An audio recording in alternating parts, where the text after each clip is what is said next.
नमस्कार दोस्तों, आप सभी का स्वागत है आज के ये कहानी में जो एक परिवार के विषय में है। तो चलिए शुरू करते हैं। एक समय की बात है, एक छोटे से कस्बे में मगन नाम का आदमी रहता था। मगन अपने घर में बेटे और पत्नी के साथ रहता था। मगन गरीब था, इसलिए वह दिन रात अपने परिवार की ज़रूरतें पूरी करने में लगा रहता था। वह हर हाल में बेटे और पत्नी की खुशी चाहता था।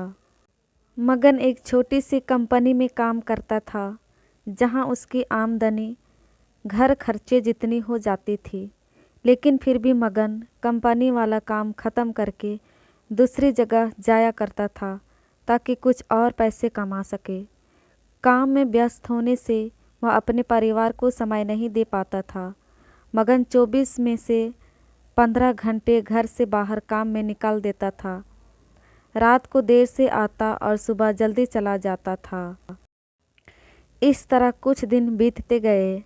एक दिन मगन की पत्नी ने उससे कहा कि आप पूरे दिन काम करते हैं और हमें समय नहीं देते हैं। वैसे भी हमारा खर्चा आराम से निकल जाता है, तो आप इतनी मेहनत क्यों करते हो? हमारे पास जितना है उसी में हमें खुश रहना चाहिए। चलिए आज हम तीनों कहीं घूमने चलते हैं। तब मगन कहता है कि बस कुछ समय मुझे और मेहनत करने दो, फिर आराम ही आराम है। इस तरह मगन मेहनत करने में लगा रहता है।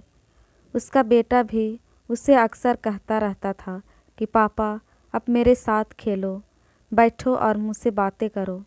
लेकिन मगन हमेशा काम के लिए कहकर कभी उसे समय नहीं दे पाता था।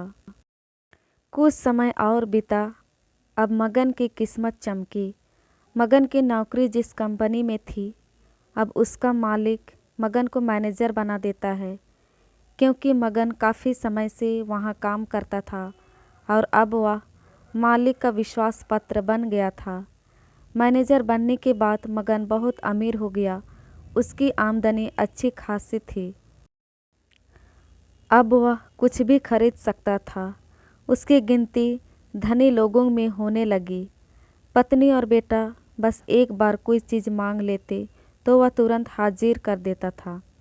एक दिन बेटा और पत्नी दोनों मगन से बहुत ज़्यादा जिद करते हैं कि वे तीनों समुद्र के किनारे घूमने चले।